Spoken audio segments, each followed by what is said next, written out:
lot of Starborne the past few weeks with the epidemic situation in place, so I got to play a lot of it. It's not an awesome game. I would say it's pretty okay, and I pretty much didn't have anything better to do than checking in every once in a while and playing Starborne because it's mostly a background game, right? So we're gonna start at S11, which is fairly fresh. I think it's like yesterday's evening started. So here we start with picking our starting sector, which is pretty random, honestly. Unless you are already pre-arranged with a bunch of dudes on your server and you're gonna own it and whatever. It probably doesn't matter, so let's create an empire in a random destination. And there we go. Go to the loading screen. Amazing.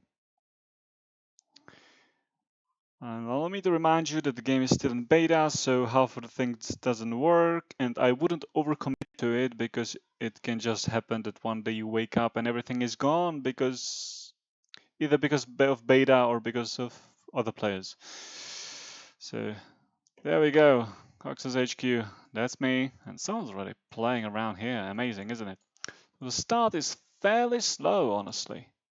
It's going to drive you through a tutorial, and I'm going to start by selecting a lovely woman for my avatar. Yes, let's go with blue this time, so I can tell them apart, hopefully.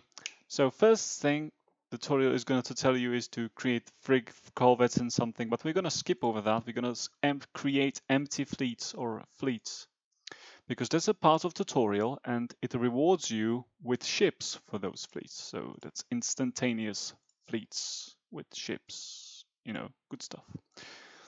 So there you go. I'm going to go to under achievements, which is here. Also, I'm going to start an event right away, because events are like this passive, absolutely zero interaction sort of thing where you get some time gated resources for outposts, which is great, right? So yeah, right now we can claim the rewards, right? Create a scout fleet, get 10 scouts, create patrol fleet, get 10 patrols, create industrial fleet, get 4 industrials. Magnificent, isn't it? Discover solar flare, get Bordstut. But we can't really gather the solar flare effectively at this point because we don't. Well, we're gonna do it anyway, just for show. You can gather solar flares by sending your industrial fleet to a solar flare like this. It has to have at least a non-zero plasma cargo efficiency, which is this one, and that's the multiplier you're gonna get from whatever multiplier of how much you're gonna fill your cargo with. So not outstanding, but it's something you can do and forget about it forever because it's gonna take forever. That's great. Equip my fleet with a card so I can get +1 speed on it actually. Let's cancel a movement here. You can cancel all the fleet movements within 3 minutes of starting them, with the exception of freighter movement, because that for some reason wasn't implemented because it's from a different screen. Okay, so I'm canceling the movement and I'm changing things up a bit. I'm adding the land speed card to it. This is so that instead of 1 hour and 40 minutes, it's going to take 1 hour and 24 minutes because indies are that slow. Okay, I'm going to fill up the fleets.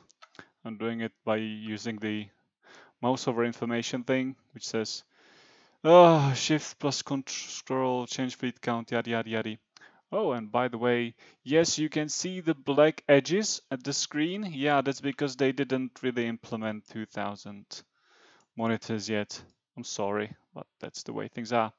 Okay, we're going to start by spying a station, which is with a contextual menu. We're going to get the information. There's only 5 patrol ships in our Maruda camp right here. We're going to attack it. Hang on, we're not going to attack it just yet. I'm going to cancel movements a lot. We're not going to attack it. We're going to assign a fleet character to the ship after which we get from spying on a station. This is really good. Once you remember all the tricks, all the intel, you can actually cheese around a bit. We're going to start some buildings because I'm already talking for 3 minutes and I could have finished something in the meantime. So let's do that. We're gonna attack this station with our 5 corvettes, and yeah, we're gonna do just that. Let's go. But maybe we would want to add the patrols to the game, because there's 5 patrols, so 1 corvette might die. So let's, in the hopes of evenly distributing the damage, we're gonna send all of that stuff together, and now we're gonna look for missions. Missions can be detected by switching to exploration screen under the shortcut F2, and you can send a scout to scan the hex with a mission, and then you will discover the mission. If you hit the center, the jackpot of these mission hints, you'll need exactly 0 scan strength to discover that mission. However, you will need certain level of scan strength to actually see the hints, which is furthermore explained in mission info, which I can't show you because I can't see any mission at the moment, but that's fine. Let's look ahead. Let's look at something else we can do. We can claim login rewards. And this is where we're going to go off to a pay-to-win monologue a bit. See these things? They're claimable with premium. There's certain levels of advantage provided to players who pay for the game. I don't like it. I don't think anyone would like it, but I guess the people who actually have the money to pay for it will like it. As you can see, there's a starter pack for €5, booster pack for sets of booster packs, depending on how much you want to face roll the game, from 10 to 30, and you can purchase all of them. And there's also a founders pack for amazing €100, which features two faces and some stuff and some visual stuff, but also platinum, which is used as the premium currency for purchasing basically everything. Okay, so that's about the pay to win. I'm not gonna go into pay to win. I don't like it very much, no, but I don't think it's as I do think it's pretty strong if people know what they're doing with it. Very strong, in fact. I think all these tiny advantages over long periods of time have devastating results on any potential balancing. And since the game pretends to be competitive, it is sort of insulting to a normal player to even try. I'm going to turn up the volume so we actually have some background noise here, because I'm just speaking emptily, right? And that's... And I would like to say that the Starborne actually has a pretty nice soundtrack to it, although I personally grew tired of it pretty quickly, because yeah, it's just several number of songs and you're supposed to play the game like a lot, right? So continuing the tutorial, it's that it all the time it gets you some instructions and you fulfill them and it rewards you, usually with the thing you used. So we used a build R card, we're going to get the build R card back and something on top of that. Click in the building planner plus B and click upgrade to upgrade a building. Wow, we did that, and now we're going to have to wait for it to happen actually, so never mind that. We're going to look into daily challenges now. We have produced 10 units, build an outpost, solar harvest, and upgrade an outpost. Now, we're going to check those which we can complete at this time. And I think I'm not going to upgrade an outpost today. I'm not feeling quite... it might happen, it might not happen. It's unlikely, honestly, because it's beyond the scope of the video. So I'm gonna keep all of these probably, or maybe not. Maybe I'm gonna reroll that upgrade and outpost. You always want to use that free reroll there is for... that wasn't much better, but the result is the same. In hopes of rolling a high-level challenge, because high-level challenges have high-level rewards. You see there's carbon challenge cachet and steel challenge cachet, and there's a silver, bronze, and gold, like bronze, silver, and gold offer the best loot in terms of permanent cards. Now we got a steel mission cachet for absolutely no reason as far as I remember, and we're gonna open it and we're gonna get some cards, right? These cards are not really great. So what we can do with them is break them down. Breaking down is done from the inventory menu, and you press break down card as many times as you want to break down those cards. Bam! And here's the kicker, you can actually get a daily challenge which says break down 5 cards, and you're gonna get 1 golden chest for that. And if you're gonna roll that, then you're gonna get an awesome card. You're gonna be so set up. Well, I didn't, so screw me, right? So the tutorial again, open a cache, break down a card, produce 5 scouts, produce 5 patrol ships, produce 2 industrials, which I'm already doing at the moment, upgrade a building, say hello. Let's go and say hello. Hello, global chat. This is compulsory hello message enforced by tutorial. Bam. And now I'm gonna select a random stranger, and I'm gonna do the same because there's another quest for that. A quest, like a tutorial quest. Hello, fellow player. This is a compulsory. Wish you a good time. Damn. And now, yeah, there's the achievement. Start scheming. It's to send a private message to someone, right? Because that's scheming. As you can see, my resources are growing somewhat from the start, but we're gonna look into that. We're gonna spend them all very soon. But before that, I'm gonna look into what other ships should I make. So there's produce 5 scouts, 5 patrol ships, and 2 industrials. So let's get onto those patrol ships, right? 5.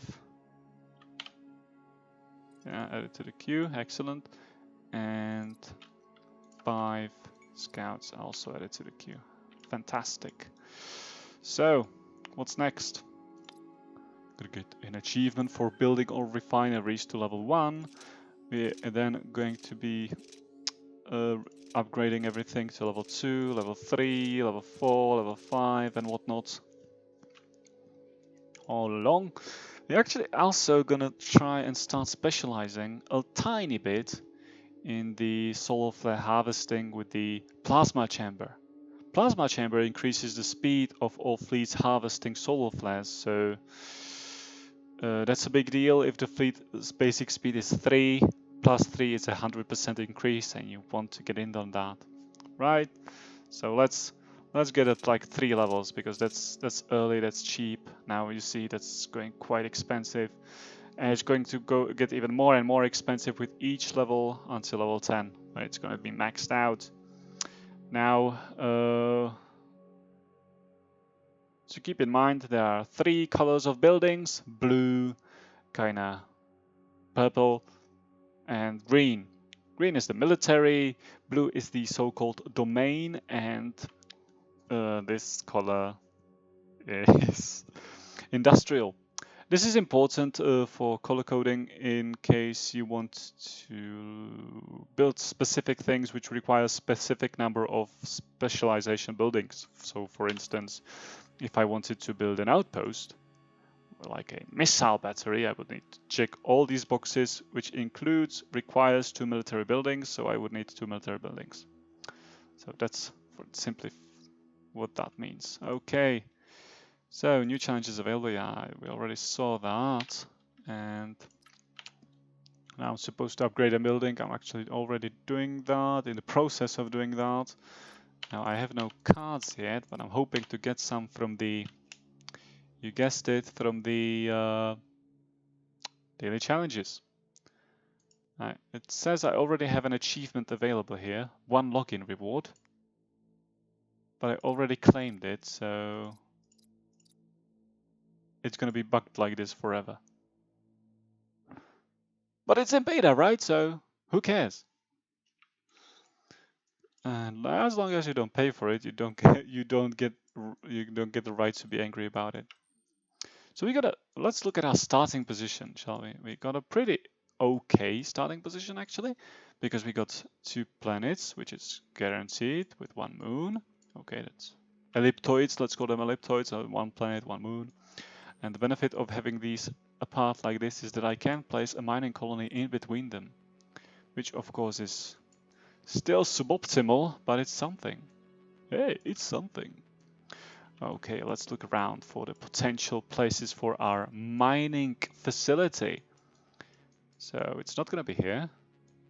It's probably going to be here because that's the closest available hex right here. That's pretty much it. And here's our level bar. We need to level up in order to get infrastructure points and stuff unlocked, which includes, but is not limited to, building more stations. And the level up rate is determined by our influence, and our influence is determined by our station influence, and our station influence is determined by the amount of buildings we have. So let's speed up this construction just there, and let's look at that. See, if you build a building, the station influence generation will increase by a ratio proportional to the building cost, mostly. There's also these so-called organizations which have a somewhat higher cost, but they have actually a pretty freaking good influence generation ratio on them as well. So we'll look into that later. I think hopefully we'll get to see the end of that.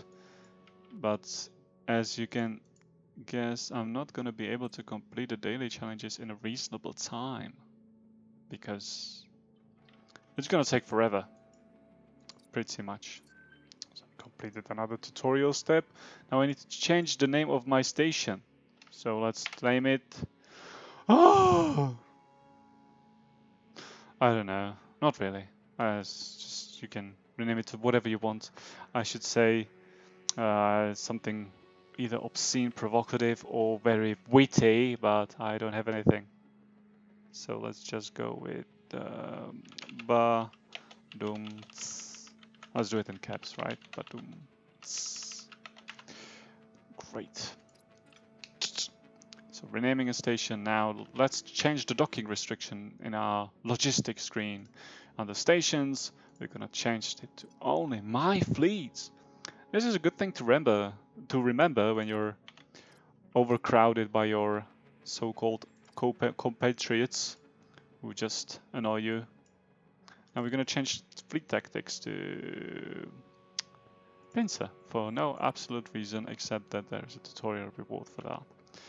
And finally, right-click another player, click attack and select a raid. Yeah, we're actually already doing that, so that's fine.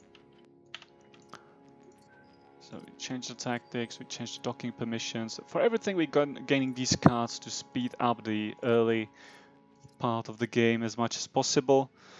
We're gonna take advantage of that, full advantage of that for now, because I'm trying to show you something. I'm not sure what am I showing anymore, but I am still trying. This was actually a mistake, wasn't it? I should have split the fleet in two or three and send them to multiple locations at once. Oopsie. Yeah, that was a leftover notification. So we're gonna raid an NPC station, bloody yada yada. I should find an alliance. Let's go with our own alliance. Alliance. You can create an alliance under my alliance, and you can say pay to win is G, and pay to win.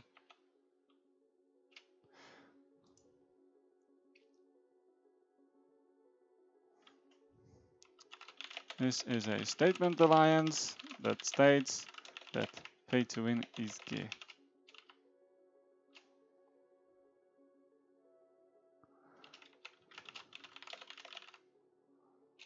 Of course, nothing wrong with being gay.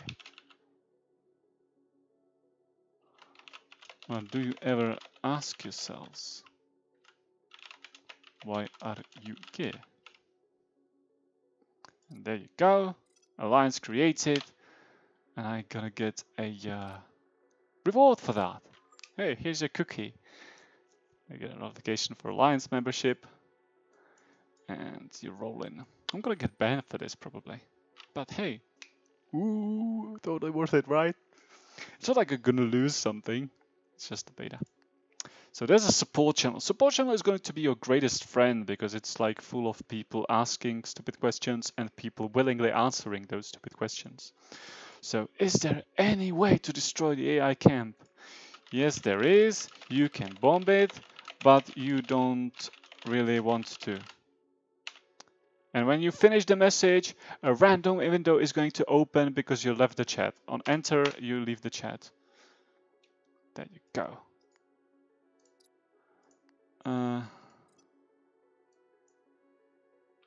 Now let's do some recruiting drive, right?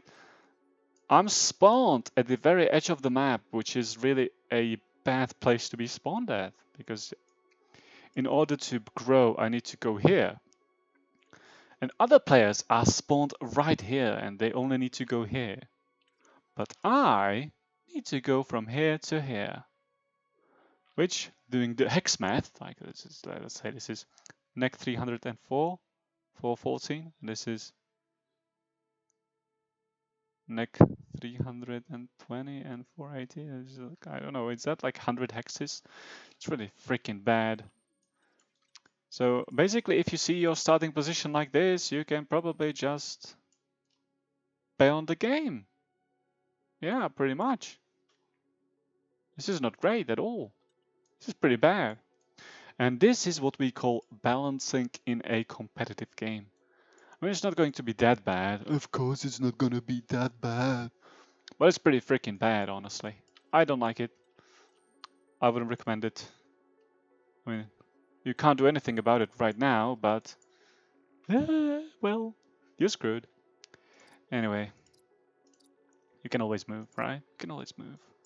Starting position means nothing, because you can always self-destruct your freaking home station and start over somewhere else. It only takes 24 hours, you know? That's genius. Okay, let's grab that. Oh, I discovered a mission. I get 10 free scouts. Oh, now that's a business model I can get behind. I'm gonna get those scouts and I'm gonna take 2 scout fleets. And the 2 scout fleets are gonna be 2 because I can now scan simultaneously, right? So I'm gonna scan and I'm gonna scan here. This way I can scan more things at once. And this is where another premium reward comes into play because you get an Empire Fleet Limit +1 right away because you're the special person. As long as you're paying premium subscription. Premium subscription is hidden under here and it's 15 euros per 28 days. This is especially cheap at 28 days, you know, it's not even a 30-day subscription like on any other game. No, it's 28. Fixed 28. And the game actually doesn't last exact time of the subscription, so you need to overpay your game time in order to be subscribed all along. And you can see that premium benefits are actually pretty good. Are really good. I think they're pretty freaking good. I never tried them out because I'm not paying to win, but they're pretty freaking good. If you can look at this, these are mostly quality of life things, but they can be double they can be multiplied with other effects like discounts for a limited time of adding things to the queue to result in a huge advantage. Let's say you have a rune, a station rune, which says, for the next hour, all ships you add to the queue will cost 15% less. And then you fill up 24 hours of ship queue instead of 12 hours of ship queue. So you use that rune and you gain double the benefit. So that's great. Like that's a touch of pay to win. The same goes for the building queue. There is also a rune which applies the similar effect. There's the policy research speed. We can skip that. It's not overly too important, although we'll get to that. There's bonus material cards and there's extra. So yeah, we should all obviously click the button and submit our payment and yeah, whatever. There's also the platinum. Platinum can be bought infinitely. That costs a lot of money. And 80 euros. Do you have 80 euros laying around? Because I don't. It's not a game. It's not even limited per game. That's important because one of the arguments for pay-to-win mechanics in this game is that you only get to purchase one booster pack here, one booster pack here, and one booster pack here. This is a game limit, right? Game limit right there. No more, just these, because it's per game limited. Let's burn those time cards so we get somewhere. Get more time cards for completing those things. So yeah, it's good to progress by leveling those refineries because they reward you every time you finish all 3 to the same level. You're gonna get an extra injection of funds. So that's great. So let's go back to the shop and moan about the pay to win a little bit more. Hey, hang on. No. I need to use this. This is actually something lovely. People always ask about this. Where do I put this super card I just received for defeating the first NPC? It's hidden. It's well hidden under cards under here. There's module cards and you add it here. Congratulations, you just like double your station efficiency with a random card you didn't even know you had and you didn't know where to put it. Well, it's part of the tutorial. And as a reward, we even gain Corvettes and EM Launchpad. Marvelous. Most brilliant indeed. Corvettes at this point are useless to us because we would need them to... We'd only use them to raid, and we can't raid. You know, we already raided it. And we don't have a spare slot for the fleet. So, yeah, not great. However, we already finished one industrial. So we built a light ship and we're gonna get another set of rewards for that. Just to encourage us a little bit more. These are so-called station runes. These runes provide an effect. This effect is applying to everything you purchase while the effect is in place. So basically if it says Corvettes next 10% time cost, it means that if I have that rune enabled, the Corvettes are gonna take 10% less time while that rune is in place. No, I didn't say that clearly enough. You put in the rune, you purchase 12 hours worth of Corvettes, and it's only gonna take 9 hours. That's how it works. It doesn't mean that once you place it in, the actual things in the queue are gonna be faster. No, it means that I lost myself already. Yeah, that once you slot it in, once you purchase it, the bonus is applied. This is something I didn't know, so I'm stressing that out because I actually used these cards in the wrong manner because I didn't know any better because it's not explained anywhere. Good. So here's a combat report. Here's our combat report. Combat report says that we looted this amount, we lost 2 ships, and we pew-pewed. Let's look at these stats, baby. So they had 5 patrol ships and we had 10 and 10 ships, right? We lost 1 of each for some reason. And this is, I believe, calculated from their firepower. So their firepower is applied to our ships. And our ships had 158 points and 200 points. So they basically shot enough to kill 3. But they only killed 2. Yeah, this is arcane to me. I never really figured out how this stuff works, so I'm sorry, but I can't actually help you in figuring this out. It's weird. So they had 440 firepower, but for some reason only shot down 2 of my ships. Even though, yeah, maybe they just, yeah, it looks like that. Perhaps, yeah, they started shooting at another wreckage ship and that didn't really kill it, so that damage is gone. It's like Magic the Gathering, right? You don't kill the stuff, well, the stuff heals up. Good. So that's kind of the way it works. So the stuff that has more HP dies sooner because it absorbs more damage, because the damage is evenly distributed among the... Is it though? I think you lose... I think the damage is distributed according to the HP distribution of your fleet, so basically stuff that has HP cards actually dies faster for some reason. But that's only my belief, so it's probably not correct. Hello.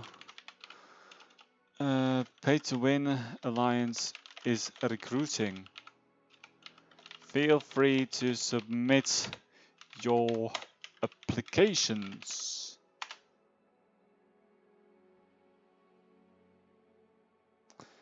There you go. It's a trap though.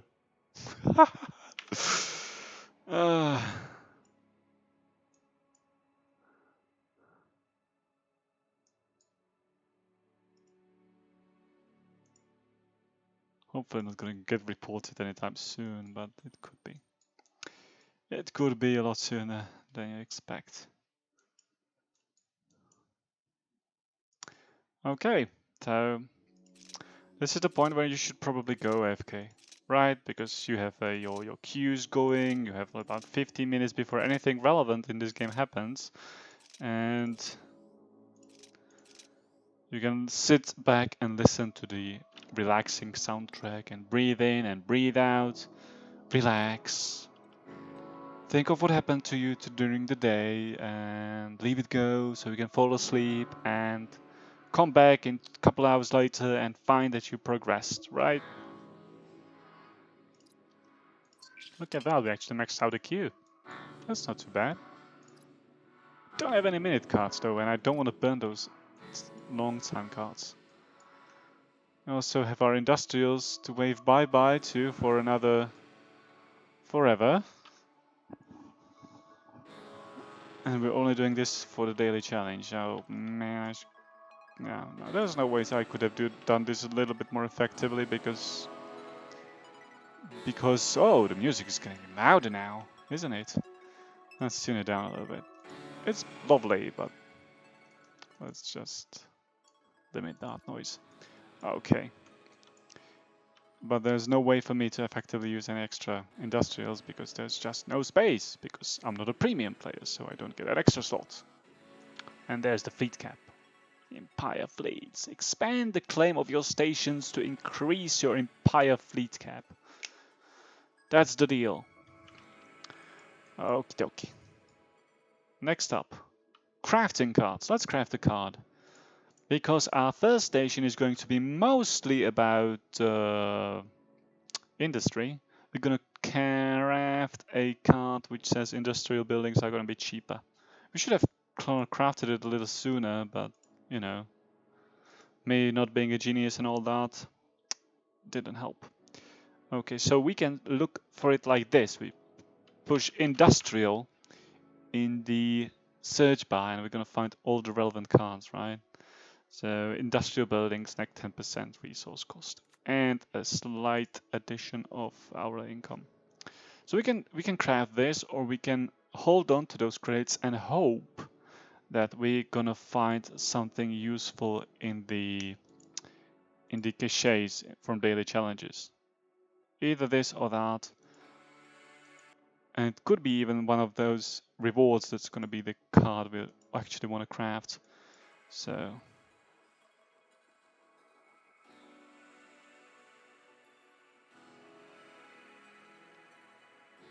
yeah, let's look at alpha testers person. Yeah, he's talking down to me because I don't know why. Because he's feeling superior already. Let's look at him. Probably not an alpha tester. Important note, very hyperactive, but mostly AFK. Yeah, he's just, I don't know.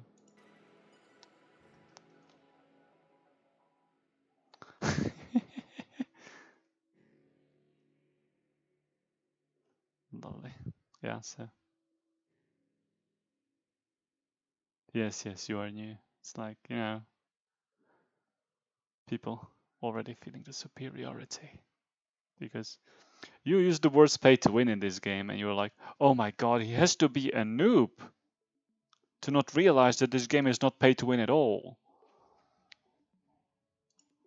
No? It's like, I don't know. It's heavy self-delusion.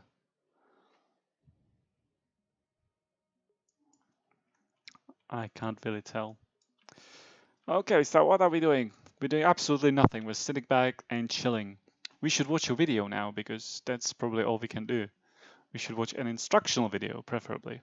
If you have spare time on your hands, open your freaking Google tab or YouTube, whatever, and find yourself a video on how to play Starborne. Because that's the best thing you're going to do in the entire game. You're actually going to learn the game and you're going to know what to do. Produce 5 corvettes. So the quest is there. I didn't see it, but it is there. It's going to reward me extra 5 corvettes. Yeah, I should add them. I shall add them to the queue then. See these things push things by 10. These things push things to the limit. And yeah, I want only 5, so pim pim pim. And you can also type in the number. That's pretty handy though. I can't hate on that. That's pretty decent. Okay, wreckage. Let's look into. Let's actually hold for a while here. See, in 10 minutes, I'm gonna find out that either one of those spots is possibly a scouting mission, and I can send my wreckage scouting fleet. Well, actually, I can't, can I? I can't because the scan strength requirements are too high. Never mind. Let's just send them scouting. There's really nothing else I can do with these guys. However, I can downsize them to 1. There you go. Hang on. Like this? No, that's like this. Yeah, this control is a little glitchy. Let's just put it like this. Yeah, we did it. The genius is we managed to press these buttons. Okay, let's send it scouting. As you can see, as the distance increases, it's going to take longer and longer for you to complete those missions. And actually, when you complete them, oh yeah, let's look at the mission info thing. Well, many people ask about this, and it's actually good to address it. There's an actual info tab here, which explains everything, at least for missions. For some things, it simply is empty, but for missions, it's actually pretty freaking decent explanation. So basically, there are missions based on their levels. They have stealth values. The hints have values. The missions of their own have also stealth values. However, I believe that there's a statement regarding this.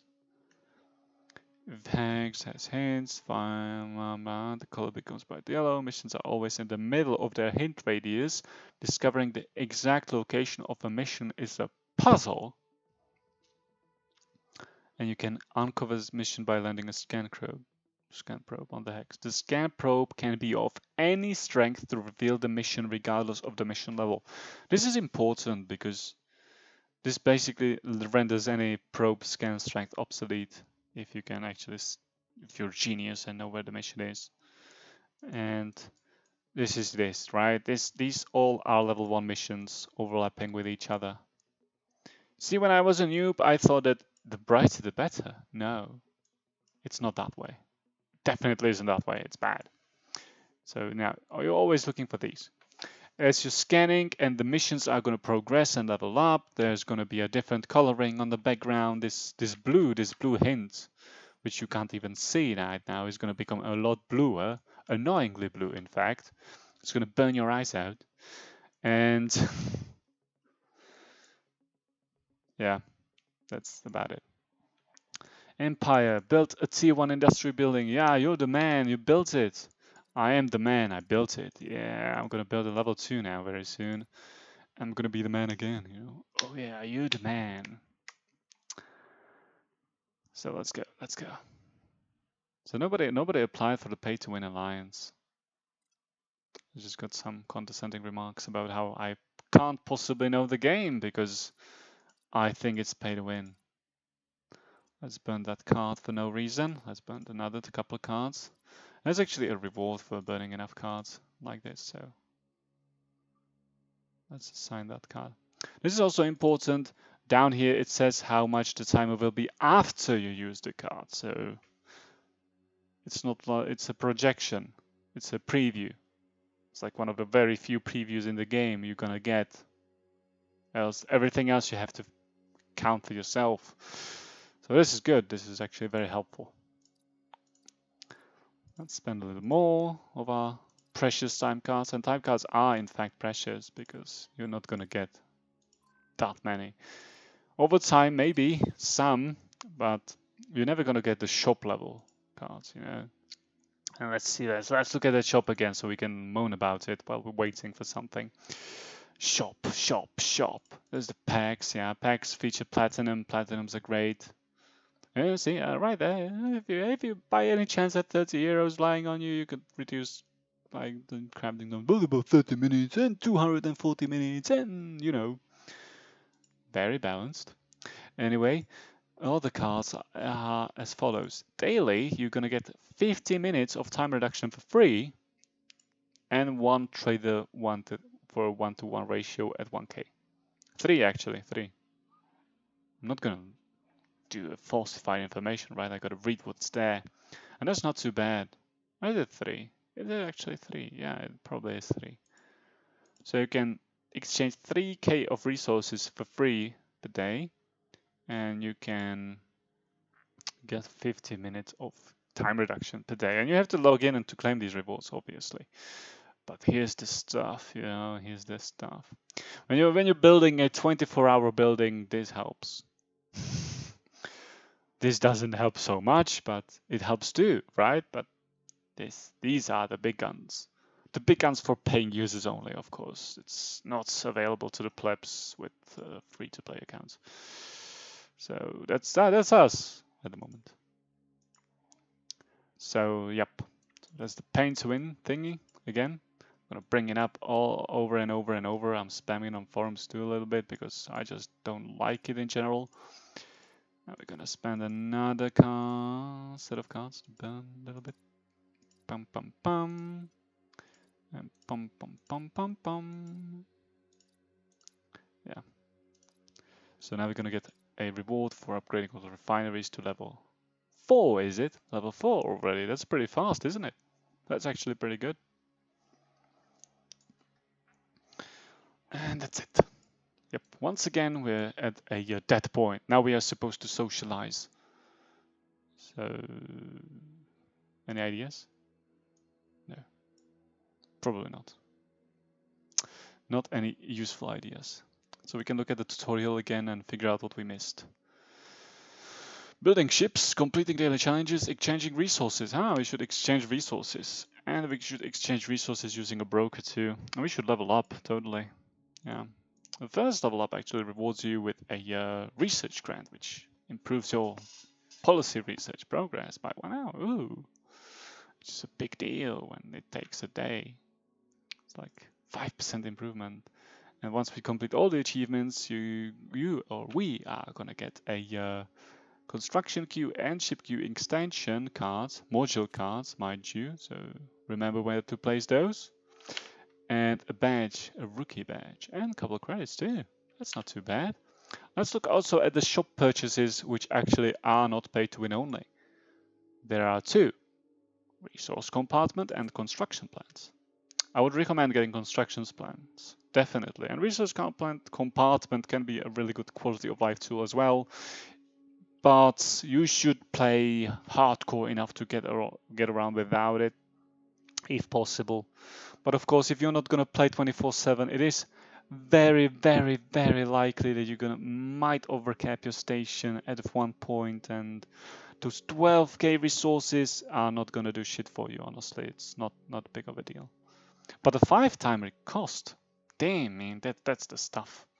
You're going to want this card, and you're going to want it, and you want to keep it, and you're going to move it from station to station, and you're going to place it everywhere you're going to build, because over time, this adds up a big time. I like that one. I'm gonna get that one if I can. And as soon as I can, because last playthrough I completely forgot about it and I didn't remember it was there. So I didn't get it. There's also research grants, for, again, premium currency only, obviously, which speed up policy research, which we're gonna look into. And there are also faction change things and command cards. Everything, of course, premium only. It's not for us. Okay. Now let's look into policy screen. Now policies are invisible to us at this point. Well, not really. They are here. Those are like a empire-wide bonuses or malices, usually combined with other bonuses for something, right? So let's see. Currently, I'm upgrading upgrade infrastructure policy, which says that all outposts are going to be cheaper by 15%, and my empire gains 1 outpost augmentation point. Yay! Why am I even upgrading this? Probably because I want to. See, the policies are a level unlocked by levels. So while we can see all this cool stuff, and this is account-wide, so I'm researching this for another place, we only can use nothing. Absolutely nothing, because we're not level 1 yet. We're gonna have to wait for that. We yield 4 XP per hour, but yeah, we're gonna have to wait 30 more minutes to get there. Okay, missions. Missions, emissions, omissions. I can't do this. Oh no. I don't have enough escort fleets available. Now this is where a escort card comes in handy. But do we have enough firepower? And do we actually want to use it? Yeah, we don't even have enough firepower, so we just... Oh, we don't really have enough firepower? Not even now? Damn. I mean, damn, this sucks. Do we have any cards? No? Nothing. We're screwed. We can't even complete the level 1 mission. So we need to wait for those scouts to return. 20 minutes. But we're already producing 1k resources per hour. Wow, that's a pretty big deal. It's not so bad, actually. I posted on forums that it sucks that you get a crux which produces 1k resources per hour pretty early on from the beginner package, but starter package, I mean. But since we already reached 1k resources per hour this quickly, it's not that big of a deal, honestly. I have to admit, it's not that bad, as I said. I wrote on the forums. I should eat my words. Okay, we're gonna burn the rest of the time cards to get access to faster production, faster. And are we gonna upgrade the labor? Maybe. Before habitation domes invaded the housing market, budding colonialists often made back a good portion of their wage cost via rent. What? Really? What? Whatever. Sure, that makes sense. Somewhere in the vast nothingness of space, this probably makes sense to someone. We're gonna go for crystal refinery first because we're gonna need a lot of crystal to upgrade all that industry stuff in the future. And then we're gonna go for any other refinery too because we're gonna need them all. Here's the thing, even though you can't afford something, you can actually schedule it into the queue. So by the time you can afford it, it's gonna build automatically. There's like a timer which basically does dun dun dun dun dun. Yeah, you can't build it yet. Let's wait another minute and see if you can. That's how it works. Pretty good, isn't it? There's also a bug. No, the bug isn't here. I noticed some sort of a bug that does the thing when you can stack over the queue stuff. So basically this is how you should play it, and you should try to keep your queue as full as possible, obviously. And that's easily done by building good stuff. I'm also going to get myself a single implant clinic because I'm going to be scouting a bit, right? So I should have built that forever ago, and I'm going to move it in the queue like this. Queue movement is possible. Actually, it's very possible. Let me move it right here. Yeah. It's not always possible, but this time it's possible. You can't move in front of things that are already being built, which usually sucks because it would be real handy to be like pushing that 20-hour building at the end of the queue all day long, like in EVE Online where you had that skill at the end of the skill queue. Yeah, that was really great. You know, you had like a day's worth of skills set up, like short skills, and then at the end of the skill queue you would always put the 2 week skill. So In case you died and returned to life 2 weeks later, you wouldn't lose any skill queue time.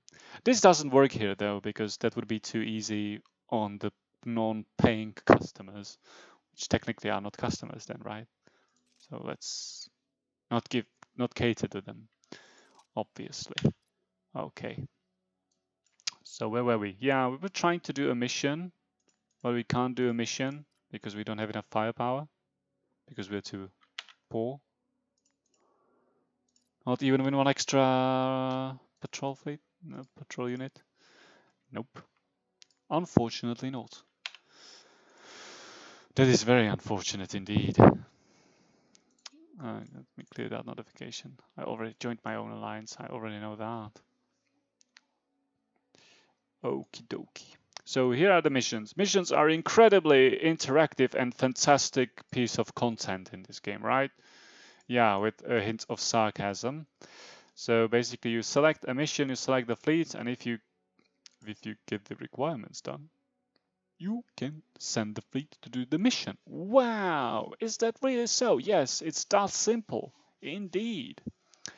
So there are a couple kinds of missions. There's the not crossed swords, but crossed missiles, which is a mission that requires a raider tag on your fleet, which is corvettes and destroyers. This raider tag can also be reproduced by a special card on patrols, so that makes them sort of obsolete for this sort of thing. Now there's a weird thingy with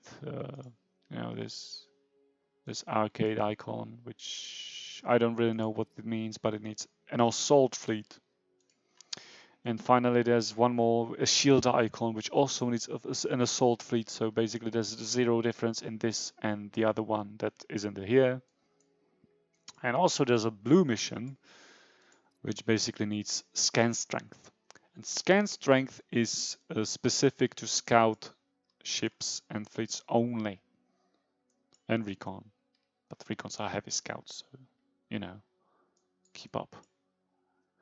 All right, I'm slowly losing my voice here, and the game is not progressing overly quickly, unfortunately. But that's fine. Yay. It's not too bad to actually at least slightly branch out and get those level 1 buildings for what you want to do. So this scanning thing actually would be a massive improvement if I had it out by the time I sent out those scanning fleets, right? It would be like a 25% faster scan. So that's good stuff. See, 2 speed per level, so up to 20 speed.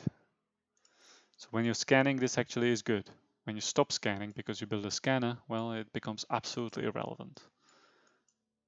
Unless you're going to PvP someone, then you need to scan as well. So it's always nice, but we're not going to build much of that here. No. See, as the first station, I would like to build an industrially focused station. And that means I'm going to build industrial buildings heavily. This includes stuff like frag head assembly and stuff like drone launch factory and distribution hub. Yeah, those are really great. And finally, the most important of all, the trucker's hall. The trucker's hall is one of the most influential buildings in the game, in my opinion. Not because it generates a lot of influence, that's given, but it decreases the labor upkeep and increases the speed of industrials by 10 and by 50% at max level. And this is important because industrials are slow as heck without this and fast as lightning with it. So this one should be your primary concern when starting, right? Because it's a big deal. I think it's a big deal. So yeah, you should get this ASAP. Now let me ban some time cards again. So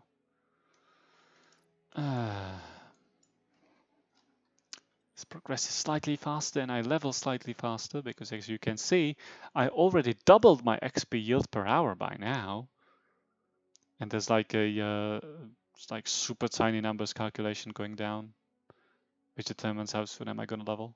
So now it's 10 minutes. So 10 minutes, not in half an hour anymore. But the fastest way to level up is actually to do those daily challenges, which we are trying to do, but failing. Because we need to complete 10 units, we need to build an outpost, we need to harvest the sun, and we need to complete the mission. We're working on it very slowly, but we're working on it nevertheless. Gonna deliver another patrol ship here, and we're still not gonna have enough firepower to take on the mission. Ooh la la, that's a bad news, that's bad news. Yeah, I totally should have kept those scouts in. Then I could have sent them to the mission instead of these patrols. Oh, what a failure am I. Well, so yeah, once again, absolutely nothing to do here but socialize. You see, this chat screen is the strongest tool in the game. A simple word, a simple attempt at diplomacy can save lives, or stations, or stuff.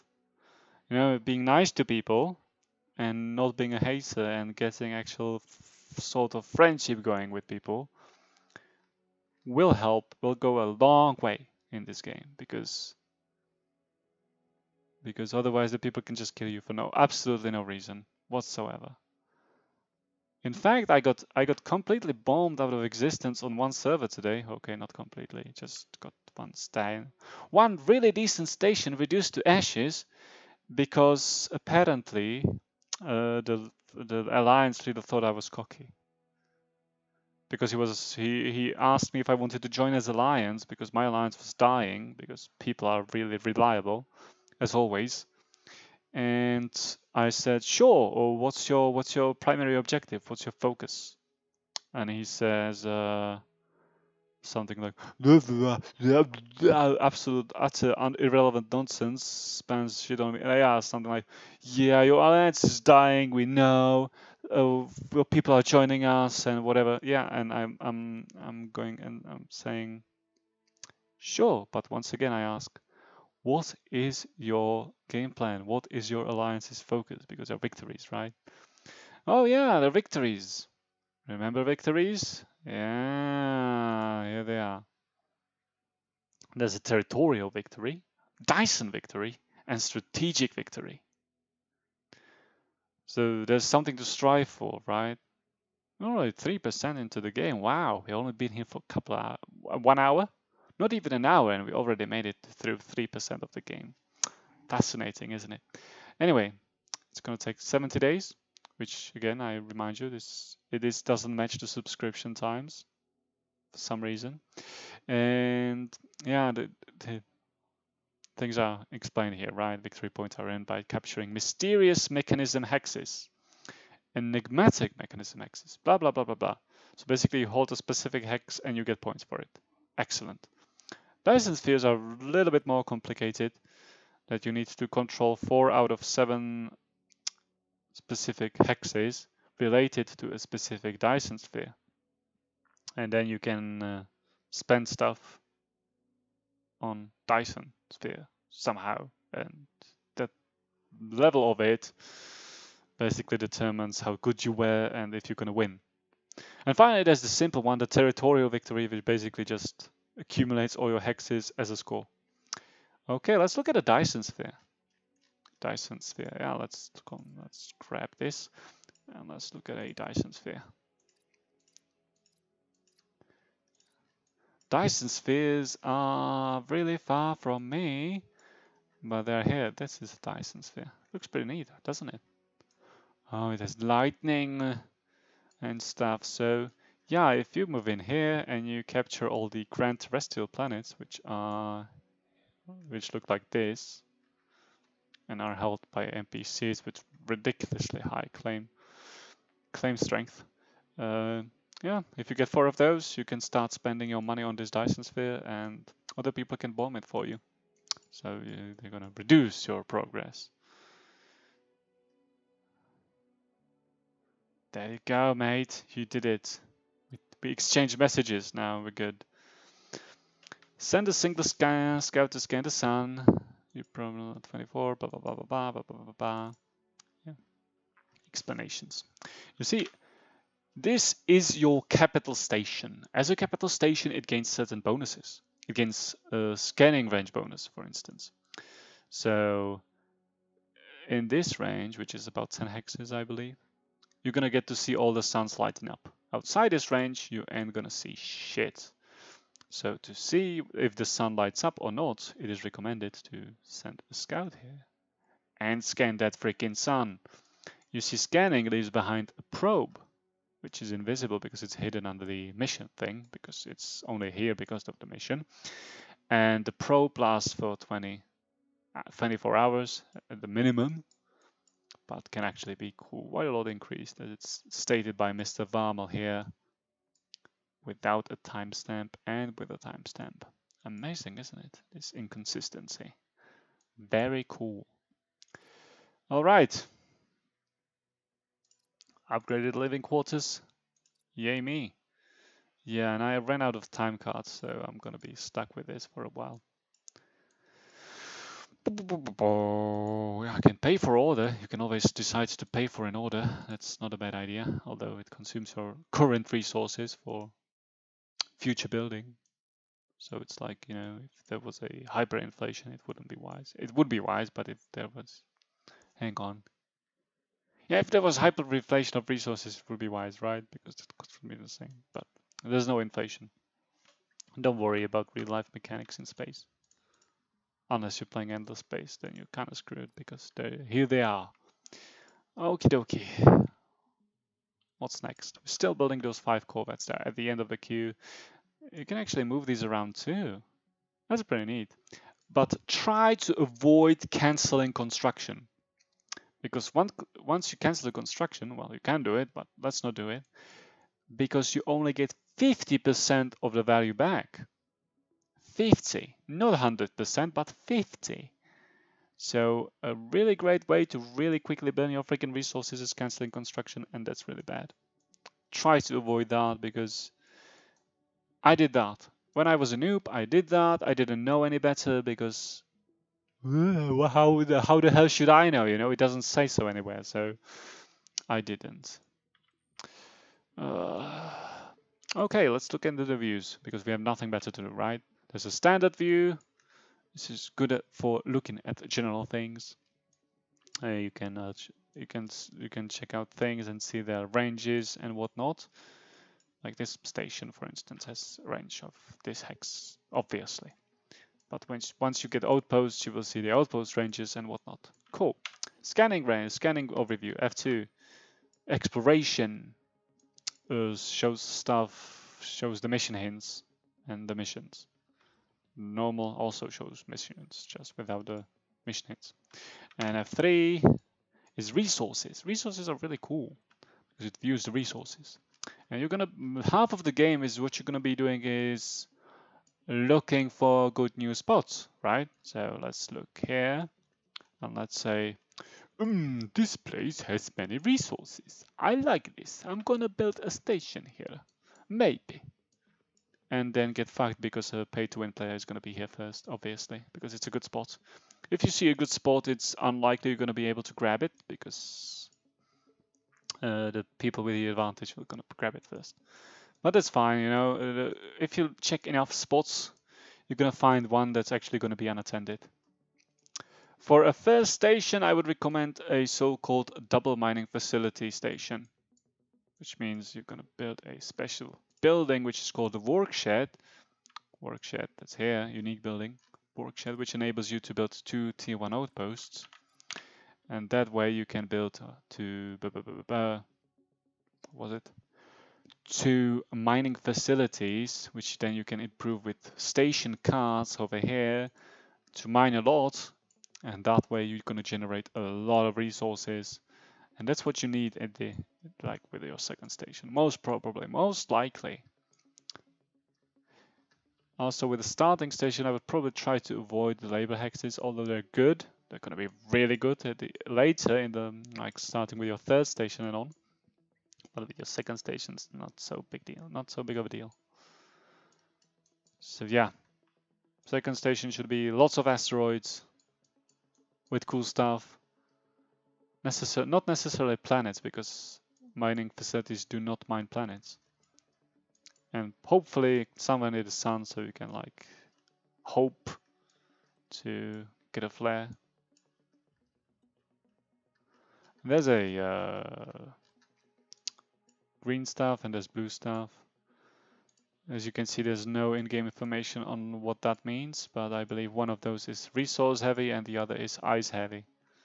Oh, no, one of those is resource heavy without much ice and the other is balanced. I think I started in balanced sector last time, so yeah, that's a lot of labor, I suppose. So best way to expand is somewhere on the edge, so that once you can get first, you can get your resources output done, and then you can just jump over to another sector to get your ice needs completed. But as for the ice, it might actually be more interesting for you to contest a slave camp. This is a very specific thing to do, and it doesn't usually work all that well. As you can see, slave camps have a lot of ice access. And sometimes there's like a hole between those slave camps with ice access on them. Like here, well, there's no ice access here. But here, for instance, this is a nice spot. You build a station here, you build a station here, and through double claim strength in here, you can hope to obtain these hexes for yourself. So, oh no, not this one. This one's claim strength 18, that's terrible. But there's one that is exactly like at the perfect, in the perfect way so that you can actually do that. Just not here. May have fixed it. They may have actually, yeah, this one is good. This one looks decent, but there's very few ice axes here, so I'm not quite sure. But if you build a station here, build a station here, they're going to overlap a lot, so you're going to lose some claim, yes. But as a result, you're going to be able to contest these fields without any specific cards or anything, and you're going to be able to mine a lot of ice. But honestly, there's also a lot of ice out here in the middle of nowhere, so don't worry too much about it. Okay, let's get to the level up. Research grant! So exciting, right? Let's use our research grant.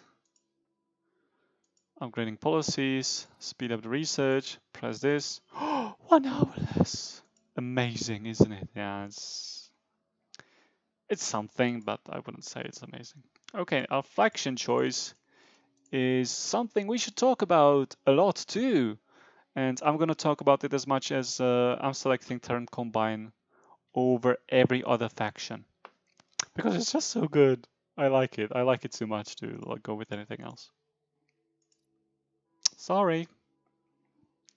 The thing is, Frontier Legion is okay, but it doesn't have such a amazing industrial output.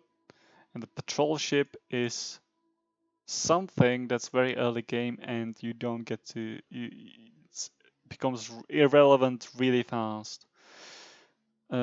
This Atlas is actually slightly better than Frontier Legion at this because they have the optimized bureaucracy bonus, which is cheaper organizations, which is a lot of free influence, a fast influence and stuff. And they're good for blue things. Blue things is domain things like scouting and spying and general bullshitting. So that's great. That's okay. Yeah, if that's what you're looking for, you should try that. But if you're a noob like me, or yeah, like yourself, probably if you're watching me play this game, you should definitely go for Combine. Combine is the best faction as far as I can tell. You see, industrials, unlike these T1 ships, carry well over to the mid game and end game because they're always there. They're always gathering the suns. They're always building new buildings and having that extra cargo. Excellent. You know, these specific ships, those get lost. Those get lost because they are not being kept. And there's also the augmentation thing. You can augment outposts for yourself and for your friends for special bonuses. Since we're not going to be making many friends with our pay-to-win alliance, probably, because obviously we must be very new and we don't know nothing about the game, right? So we're not going to be getting those, so we can augment for ourselves at the very least. And another thing is, outposts get 50% discount, and we get bonus speed in harvesting solar flares. See, solar flares are kind of far away, so that sort of +5 speed here. Let's look at it in this cool screen, right? So this wreckage fleet is gathering the solar flare at 5 hex, but the next time we send it, it's going to be 10 hex because we have the terrain combine. Also, we have the plasma chamber now, so it's going to be even faster. But the point is, a major source of your income are going to be suns, and having a +5 speed on these babies and having extra capacity on them is going to work well for you. So that's a bonus that transfers everywhere. That's great. Okay, that always works. Secondly, the cheaper outpost part is also super important. I think I would like to stress that out, because if you're stupid like me, if you're noob, you're actually going to be probably replacing your outposts once in a while, as in moving your outposts because you build them wrong, because you're a noob, because you don't know how to build your outposts, right? And what the 50% reduction in cost does for you is that when you remove it, you're going to get 100% of resources back. And that's perfect. It's perfect for you, it's perfect for me if we don't know what we're doing, because we can do it twice. So everyone else has to pay a full price, which means that basically this, for instance, this mining facility would cost twice as much, and you would need twice as much cargo space for it. So that's also kind of a big deal, because when you look at these big, cool, badass outposts, they require a lot of cargo space. But this is halved. This is halved. You would need a full industrial fleet for doing this with any other faction. But for me, I only need half that amount, so yay me. And even for capitalist ship assembly, this applies too. You know, we would need an industrial fleet with cards and bonuses to reach above the maximum range. Oh no, you would need multiple fleets. Let's do it that way. You would need multiple industrial fleets to build a capital ship assembly, but not a Saren combine. You wouldn't, haha, because you wouldn't have to. Okay, I'm really losing my voice here, and I would like to say hello to my number one viewer and the only viewer, the lurker, the creeper, the one that never speaks. Hello there. Actually, I have some ships in the hangar. Oh boy. Oh boy, oh boy, oh boy, oh boy. I should have used those. Okay, and we're completing a mission. This is super interactive and super exciting action in this game is that we basically complete the mission, send the fleet over there, and it's gonna fly in there and it's gonna do absolutely nothing relevant. And when it comes back, it's gonna bring us this mission cache. And mission cache is basically a cache full of randomized rewards. Those rewards contain fleet characters, fleet runes, and stuff. Of course, it doesn't contain anything all too good because those are limited to the daily challenges, because there's a difference between a challenge cache and a mission cache. You see, mission cache can drop characters and runes, and that's about it. And this means that all the benefits of mission cache cards are time limited, because characters only last like 24 hours or 3 days, depending on the quality. But the caches drop the permanent cards, the big deal cards. The cards you assign to stations forever, the cards that are there to stay, and that makes them a lot more expensive as well. Let's look at those. Ah, look, I finished patrol ships, so I now get extra patrol ships. Yay! Anyway, let's look at those. So those are the runes, right? These are the permanent cards. Those are big deal. These are the runes. Those are small deal. And these are characters. Although it doesn't look like it, it's a character. It looks kind of like a hell. Does it look like a hell? It does look like a hell. I mean, the hell supercarrier from EVE Online. Yeah, that's not original art, is it? Anyway, so those are the temporary cards. That was a permanent card, but yeah, the best stuff you're looking for are the permanent cards, obviously, and you need stuff like I don't know, or these things, right? Graphene armor plus 500 hit points on all your freaking ships, pretty strong. So yeah, those are good quality stuff. Anyway, back to the point. Oh, there is no point, really. At this point in game, we're doing absolutely nothing again, because guess why? We don't have time cards, we don't have anything. I have some time cards, but yeah, why use them now? It's actually a smart way to do things is to keep a part of your time cards at least and use them for different things. Like, let's say I want to go somewhere else. I want to stop playing right now. So, but I can only queue 4 hours, right?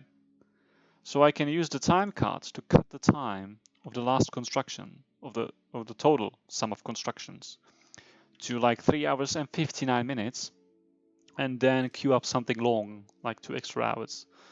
And that will enable me to have a queue for 6 hours instead of 4. And this is going to be real helpful, I think. Well, it is at times. It is at times.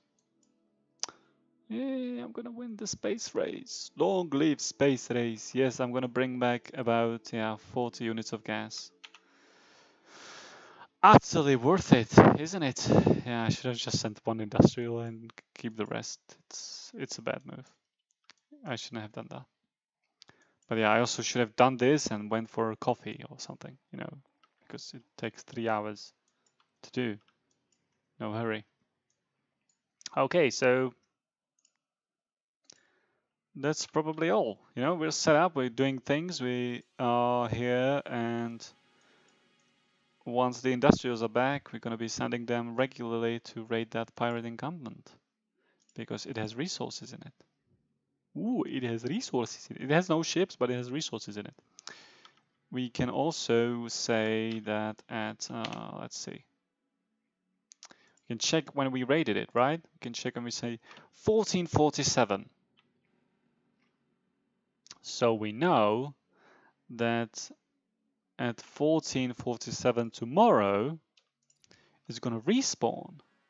Maybe. So we can put a tag here and say 1447 because there are no special symbols in pins. So bugger you. Because fuck you. Yeah, that's why. So we can say 1447 respawn. There you go. And that's how you use pins. Use pins to store information on the hexes. Because you're a genius, right?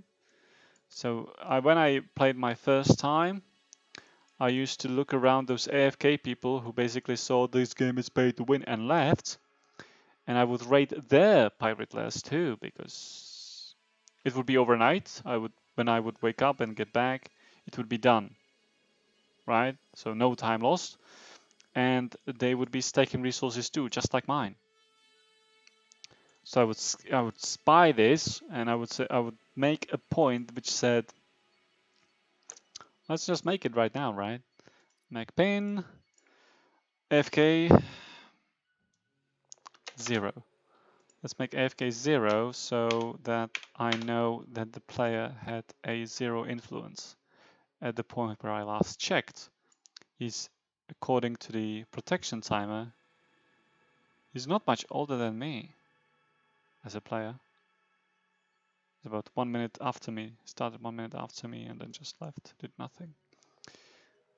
Now this guy is even younger than me. And again, I'm gonna make that pin. AFK 0.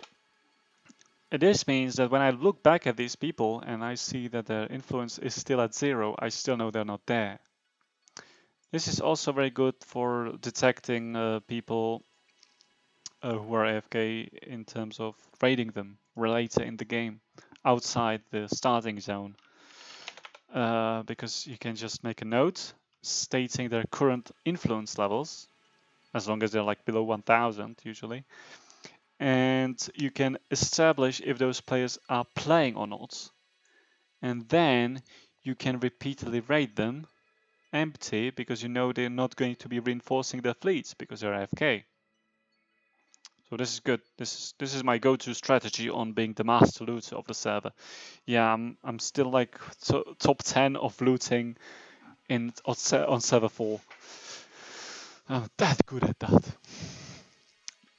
So this is generally a good practice I would like to share, yes. Anything else for me to share? No, I need a drink. So I'm gonna be back in real time soon. I mean, I'm gonna be back in like 2 minutes, okay?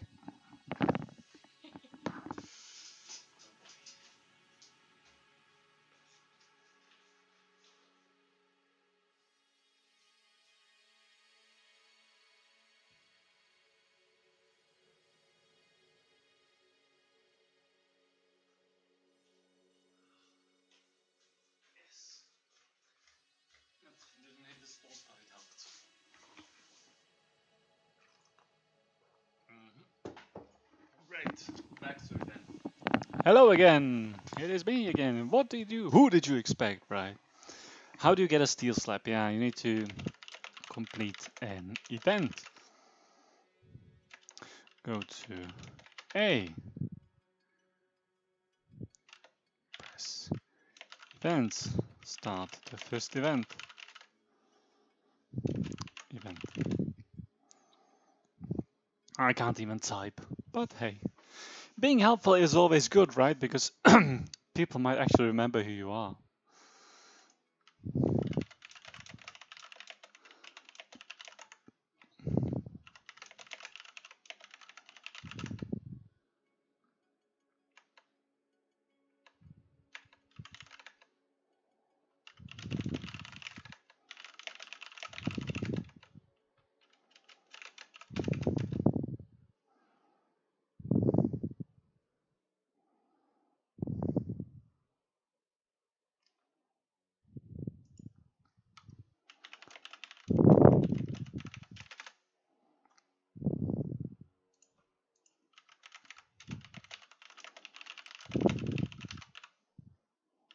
Yeah, I want to talk to people.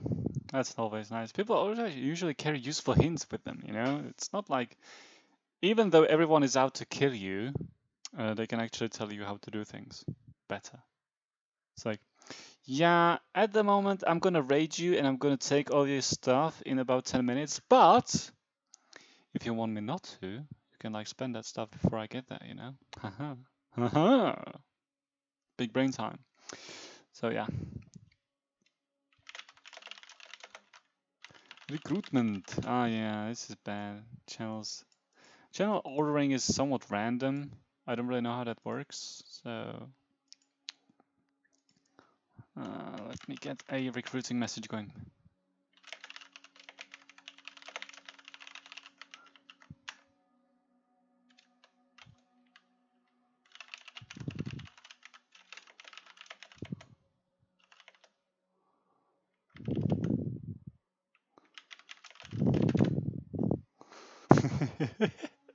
Oh, it's totally gonna work.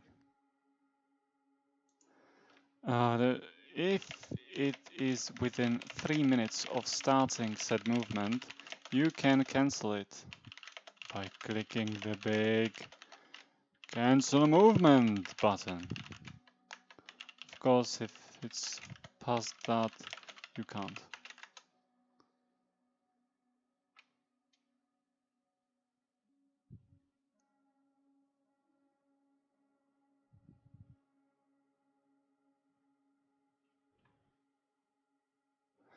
Yes. You can either click the alliance through my profile here, or you can search for it in P alliances. Then you select apply. Ah, people are spamming. I'm being popular now. Sure, I'm gonna recruit you right now. There you go. I can spare you.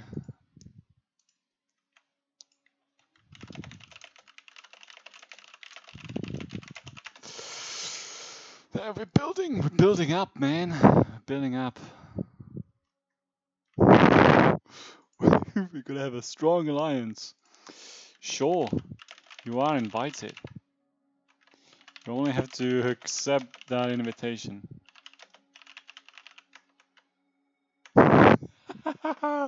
Which is actually pretty tricky. Accepting an invitation is not something you can just do, you know. It's not something. I think you do get a notification here, but I think you have to do under politics and my alliance and see that there's a. I see that there's an invitation. I can retract it, or I can see that there. I don't know. I don't really remember. Already did, but you still to go to P my alliance to see and accept it.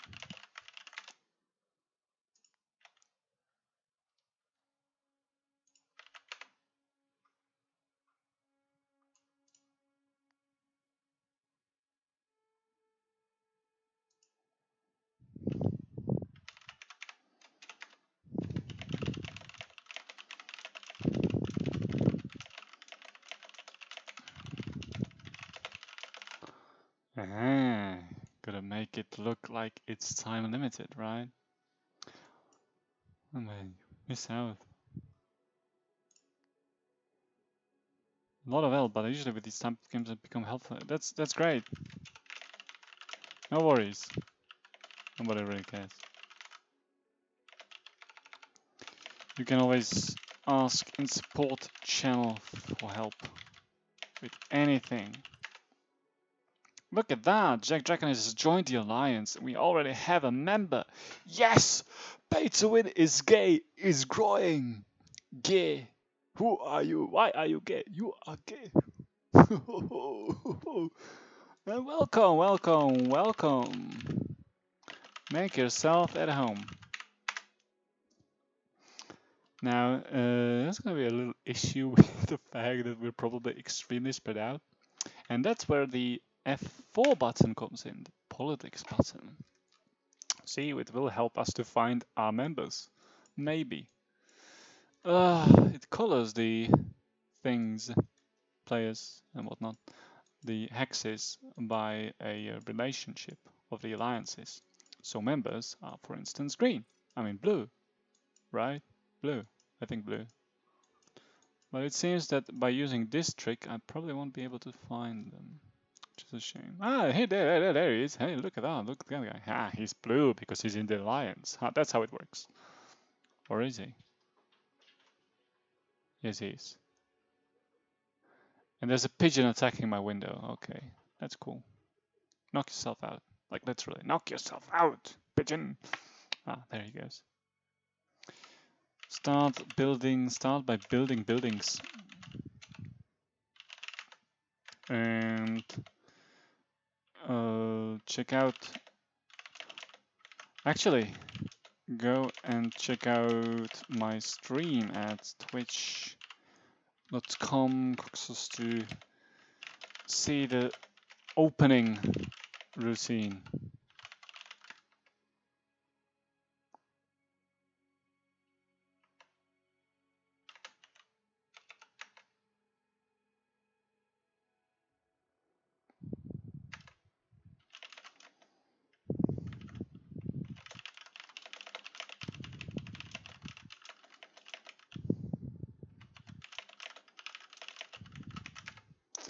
Okie dokie, back to it then. We've harvested a sun, so now we get this bonus speed, you know, we couldn't get it before. No. We're gonna get it after. That's good.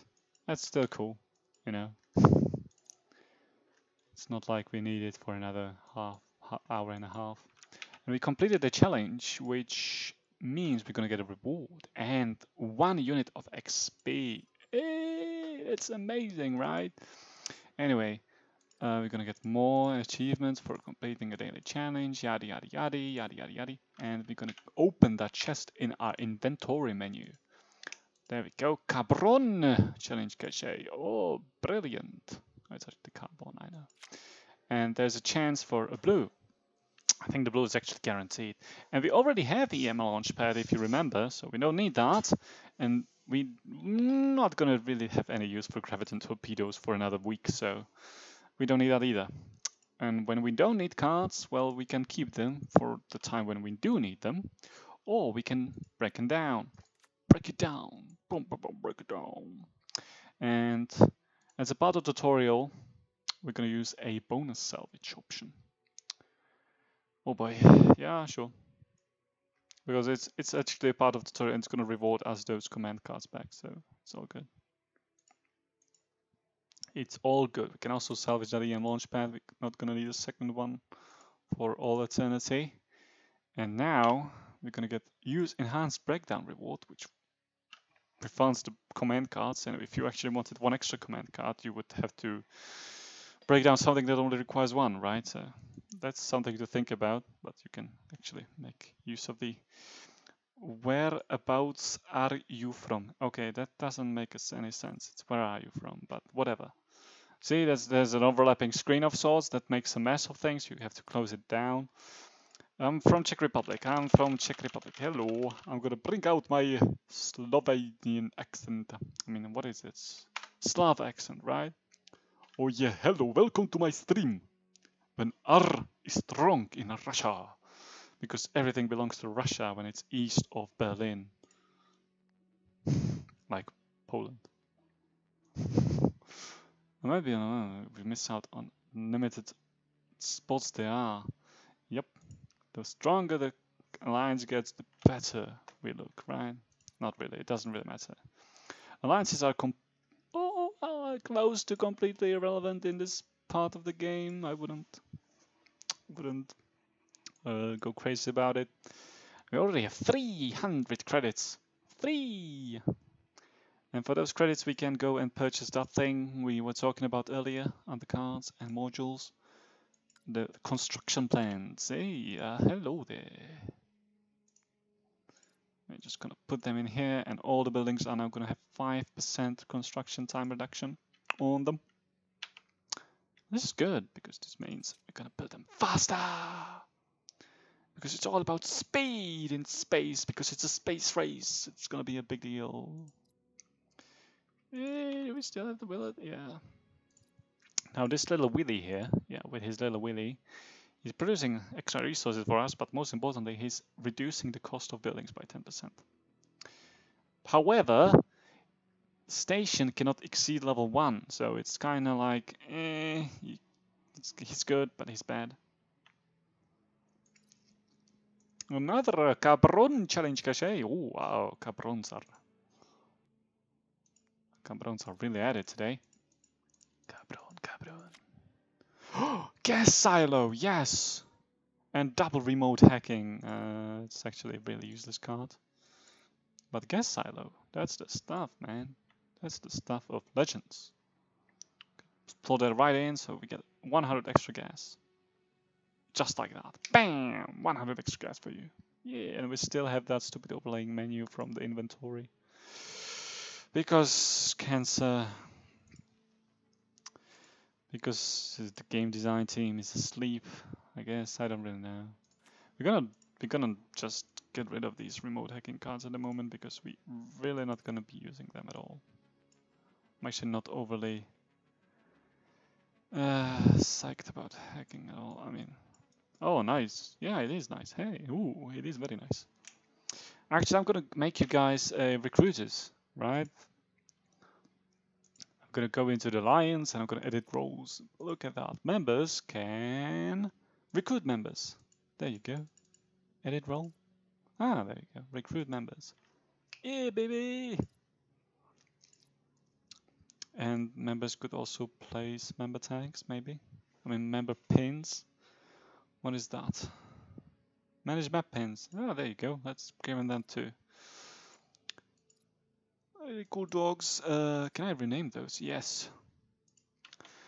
Real cool dog.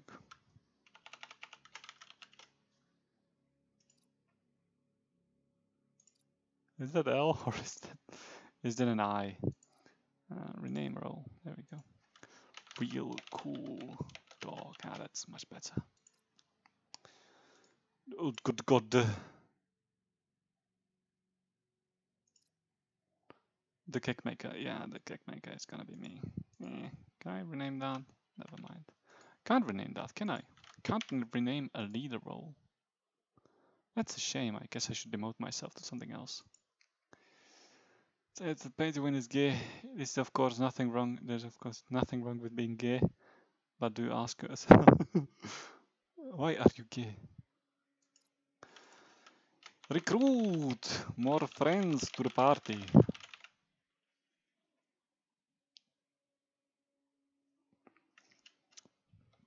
Practice alliance management mechanics like this.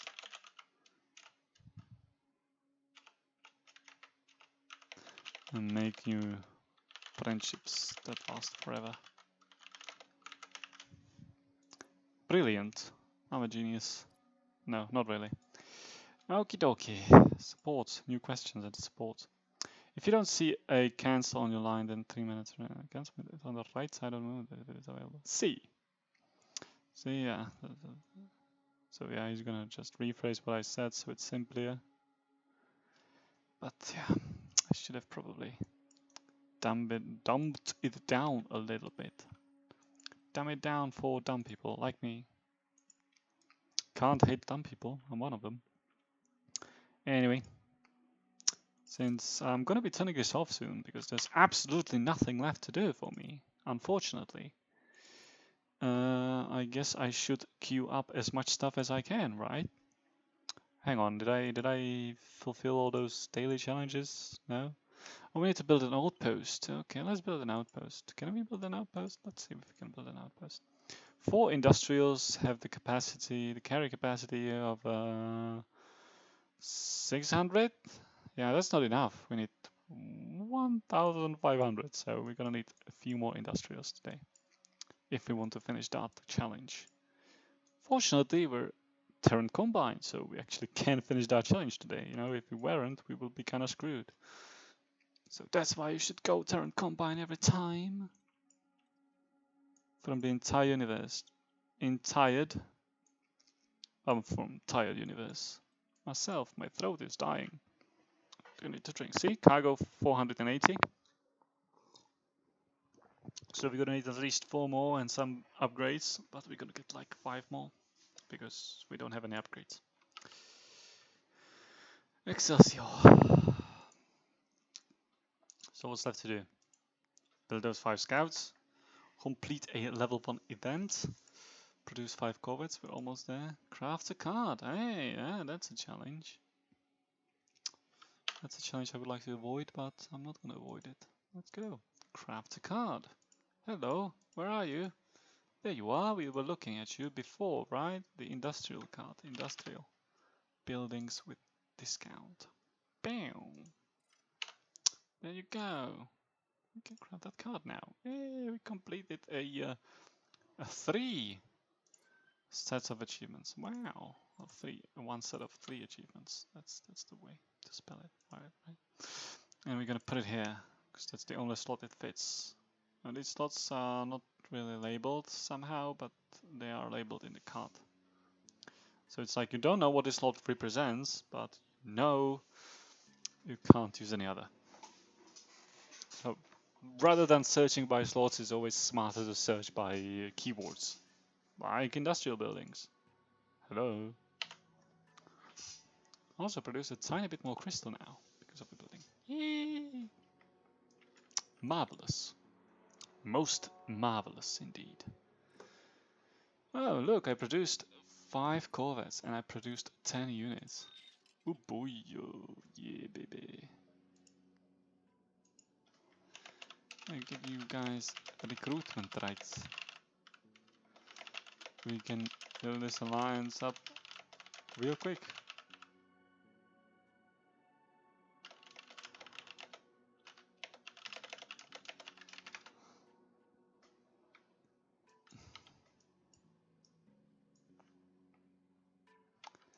And just be kind to people. A little kindness goes a long way. Just don't be a cunt. That's just so deceptively simple, isn't it? Rule number 1: try not to be a fucking cunt. Oh yeah, we used 100% of the brain. But yeah, some people don't get it. Some people just want to keep being cunts. Anyway, let's see. So the distribution is very little metal, some gas, and lots of crystal. So best thing we could get was the crystal mine, but we got the gas thing, so we got something.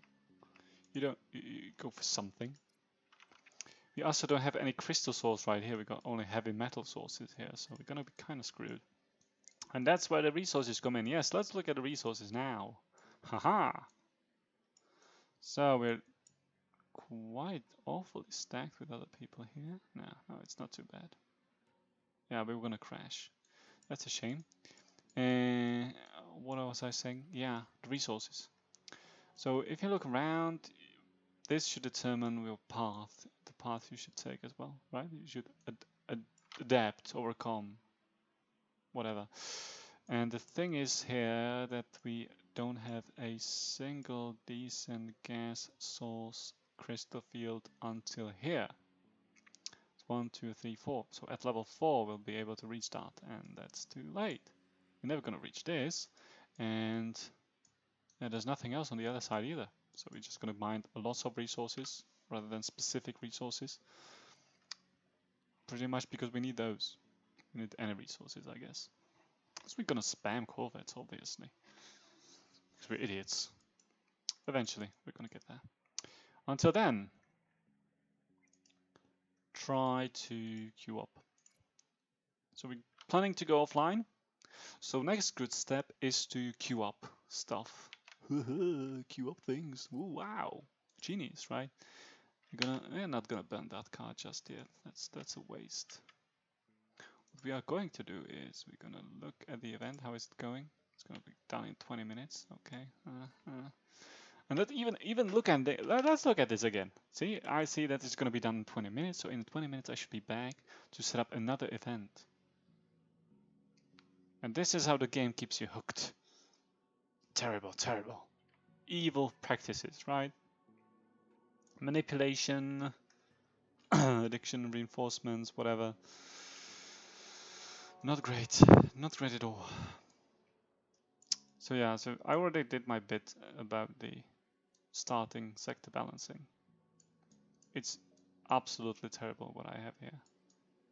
It's great if I were a metal man, but seeing as the first station is usually industry heavy, this is a terrible starting position, and I'm gonna be bad this game because I don't get the start position this guy gets. And he's gonna get 2 fields. Okay, I actually can grab those 2. At level 4? Maybe, yeah, level 4. By then we'll be done here, so not great, not great. See, whenever I level up the station, which is by fulfilling this influence meter, I'm gonna get an extra range on this hex range, right? And within this hex range I can build stuff. So I'm currently looking at potential spots for mining facility, and the best one is here. It's right here. It's early available. You can always just pack it up and put it somewhere else. And yeah. So what do we do before leaving the game? There's 2 things I like to do. I would like to pay for this primarily because reasons, but secondarily I'd like to queue up tons of ships. Queue up entire queue of ships so that when I come back there's actually going to be some ships done, right? So I'm going to produce the industrials, and I'm going to look into policies first. I should have checked the policies. So policies, hello! Policies explained by me, look at that. Ooh. Oh, we have no policies available. Oh boy, no policies then. We can wait 6 minutes though. Well, by then we can wait 15 minutes for the event, right? You see what this game does to you?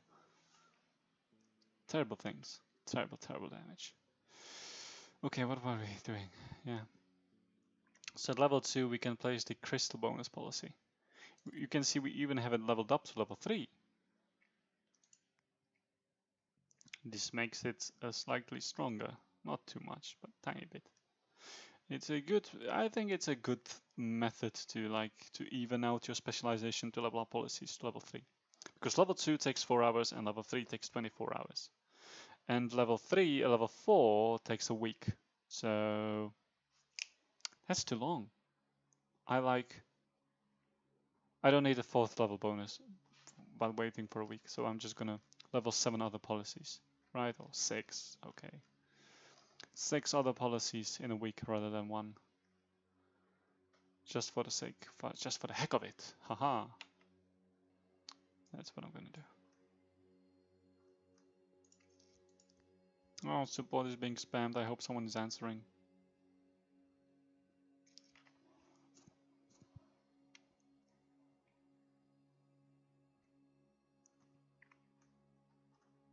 Yeah, bummer.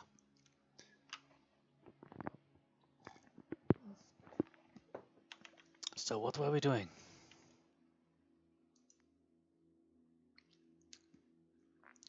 I can't build the outpost. I don't have the resources for it. I actually have the resources, but I don't have the industrials for it. And what else I can't do? Not much. I can make this fleet either scan or I can make it go away. I don't think I have a strong enough fleet to complete a mission here. Oh, maybe I do. Let's see. Let's try. Let's actually try this. Disband a fleet. Yeah, sure. Whatever. And we're gonna. We actually shouldn't have done that though. If you can, you always retype the fleet. Never disband it. Basically, just because. Yeah, and it can't reach. It's at least 20. Not even 20. Even more. How many? Jesus, 80. 80 times. So it's 2,000 divided by 80 is the number I need. I don't have it. Plus, I would still need an escort fleet, or I would use the escort rune, which lasts a day. But you always need an escort. You just need to provide it through other means, like organizations, characters, fleet characters, and runes. You can actually get like, is there a benefit? No.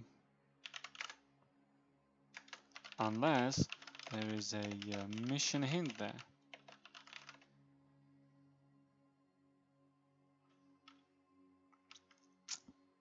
That ought to confuse him a bit. Well, it's mentioned like right above, so should be good. Hi! Hello there. Pay to win is gay. Is rolling. We're the best alliance ever. Really, are we though? Well, let's look at the alliance rankings. I'm sure there's a better alliance. No, we're on rank 103 actually. That's pretty neat. 3 stations. Wow, total claim 85. What? I don't even know what that means, but cool. Cool, very cool.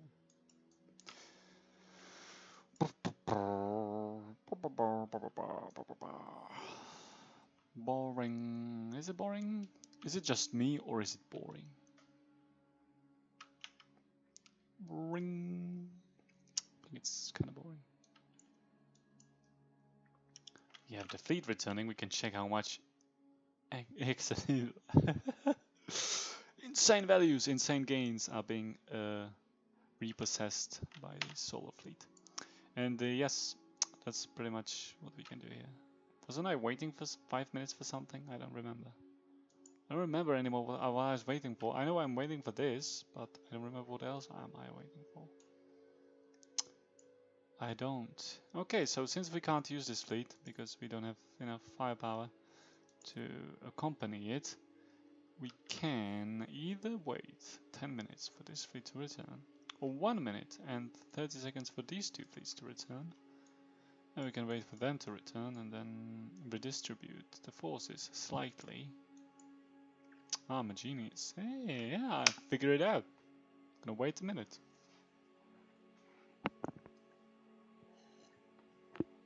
But what was I waiting 5 minutes for? I don't remember anymore. Oh, the level up to level 2 because I wanted to.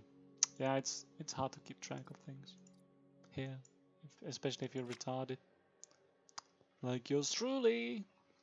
8% firepower and hit points. That's a great card. We're gonna get that and we're gonna put it on something. I don't know what yet, but we're gonna put it on something. Most definitely something. That's a card that stays with you for a long time. Really. It's like always there for you when you need it.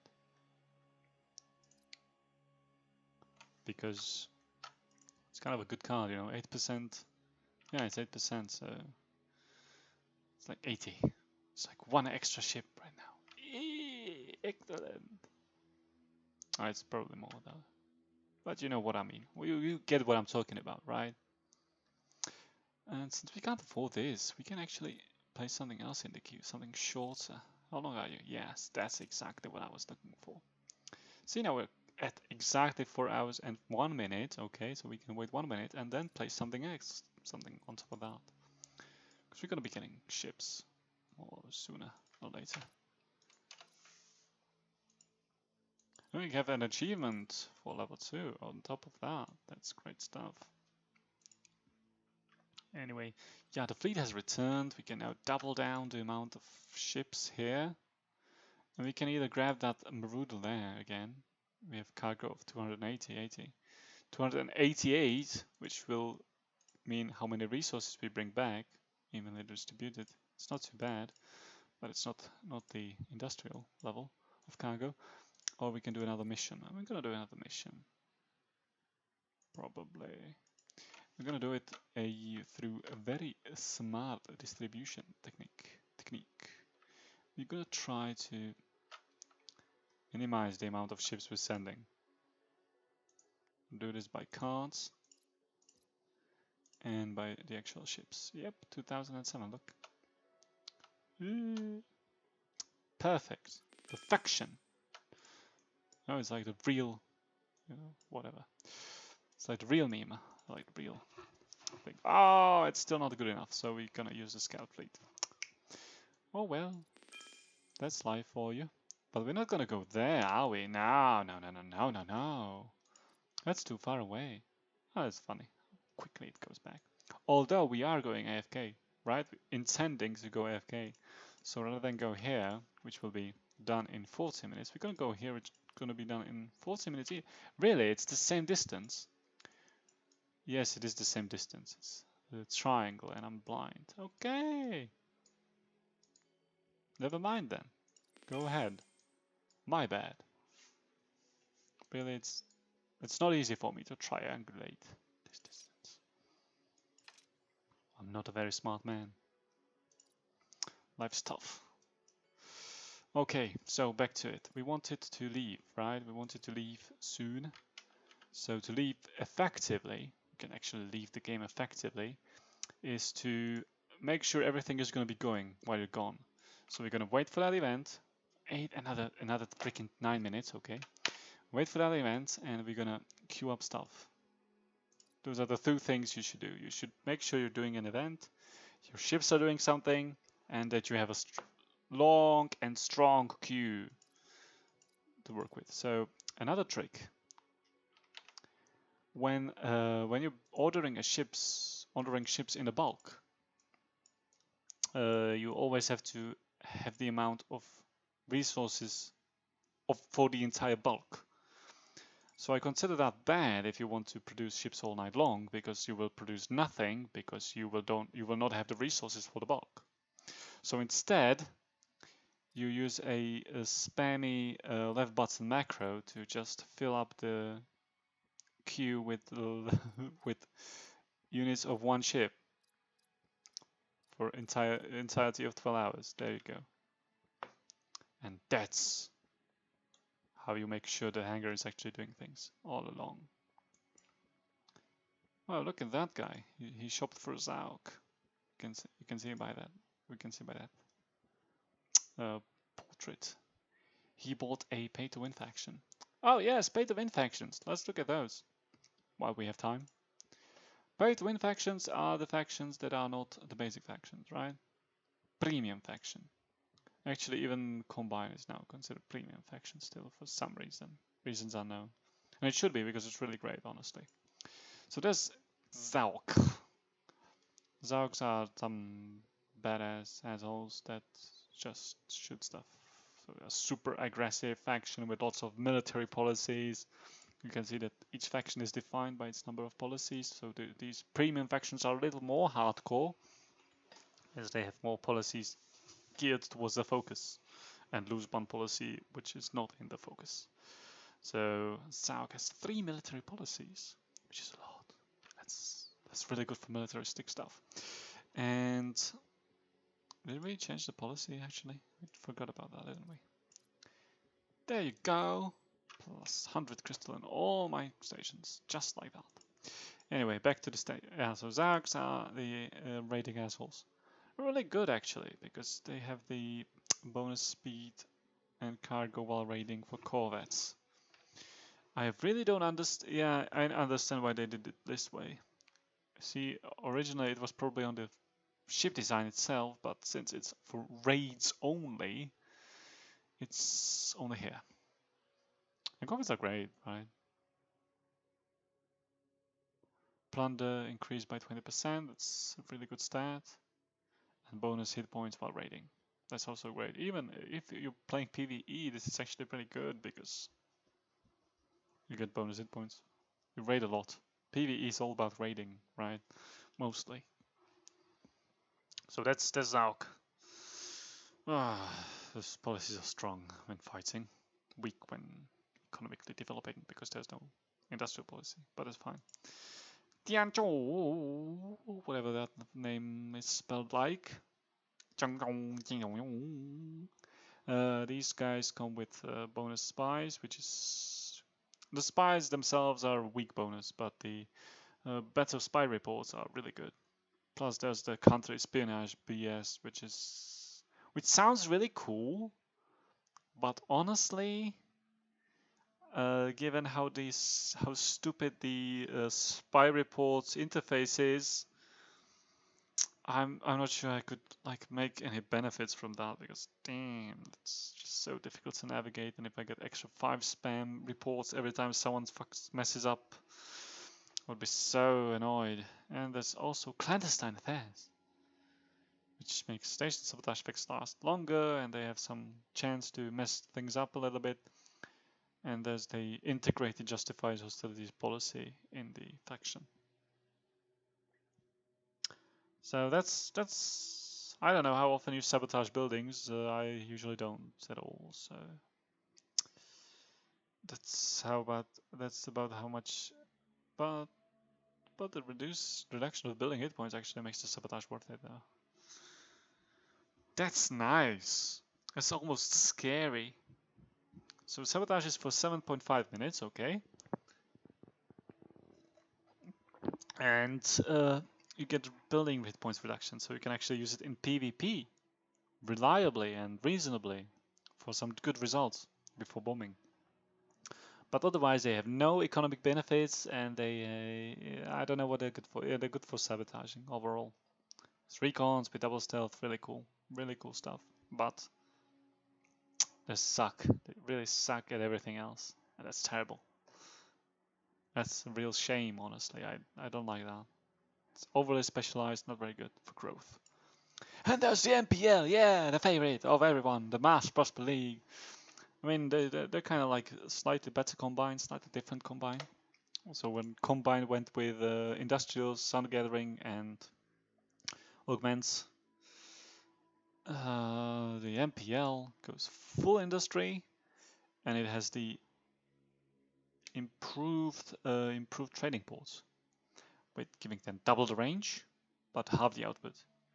But since the range increases like more than the output does with the range. No. The bonus range will give you more than 50% of bonus output if you place it right. That's what I mean. Plus there's the bonus values of resources in all stations, so that's brutal. Plus there's better freighters. That's okay. That's plus slightly better frigates. Not a bad faction overall. I mean, this is good if you want to stream like resources to one place at all and just build stuff there and prosper, I guess. I don't know. But yeah, able to generate more resources than anyone. Yeah, that's pretty much it. They can do that. I mean, 25% per station, that's a lot. So yeah, if you look to AFK a lot and just generate resources by being AFK, this is the faction for you. If you want to get a Suns, like actually do things in the game, this is the faction for you. And if you want to do anything else, well, I can't help you because I don't know how. Honestly, I'm really bad at this game. Only like my best basement was top 20, and that's against pay-to-win players. So it's something, but it's not like it's not something amazing. It's like okay. It's like okay. No big deal. Just doing my thing. Okay, let's just reduce this to 1. Really, let's reduce this to 1, please. 1. Yes, excellent. And send them scanning again. Yep, scanning it is. Now, what were we doing before I forgot what I was doing? Is the question of the day. And it's gonna be that we were actually... we were waiting for the level up for that policy card. We did that. And now, oh look, with the crux. And we were also just when you get a crux, just place it on the freaking station. Gives the bonus output. There you go, for 1 hour. So it's like, so the value it says it actually gives it to you, but over 1 hour. That's like okay. Okay. It's not a big deal, but it's a good thing if you're starting and you don't have the base output, right? And we completed an event. Gonna get steel slabs now. Oh, look at that! We can build a mining outpost, mining facility, that is. Okay, and now we're gonna be gone for about 4 hours, according to the queues. So we're gonna set the 4-hour event and fuck off, right? I'll look at your stream tomorrow. It's that's fine. That's fine. Just check. Just make sure you have any events active and you filled up your queues with stuff. You get a lot done while asleep. Good night. Yeah, what a mad lad. He's playing at midnight. Good for him. Yeah, I'm gonna get some more resources for completing an event. Look at me. Okay, I think we're good. That settles it. Now we have one false notification here, which is really gay. We have 2 members in our alliance, where it says pay to win is gay.